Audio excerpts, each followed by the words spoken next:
Hey there, welcome to our video where we tackle a common issue that app developers might face. So, picture this problem. You're designing an app for iOS 18 that includes a biometrics option for users to unlock it. However, with a new Require Face ID feature in iOS 18, users might end up facing a double Face ID prompt if they enable both options.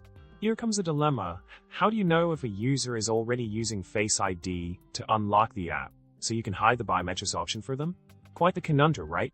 Now, let's dive into the solution for this tricky problem.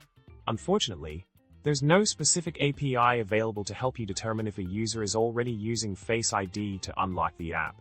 An Apple DTS engineer mentioned in a developer forums post that this feature is currently at the user level with no designated APIs for developers.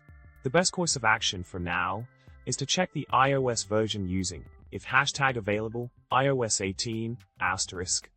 Depending on the iOS version, you can hide the biometrics option for users on iOS 18 or guide them on how to enable Face ID on their device.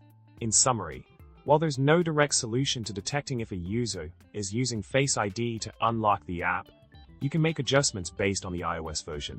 Remember, it's all about adapting to the current environment and providing the best user experience possible. And with that, we wrap up our discussion for today. If you found this video helpful, don't forget to subscribe, like, and drop us a comment below. Until next time, happy coding!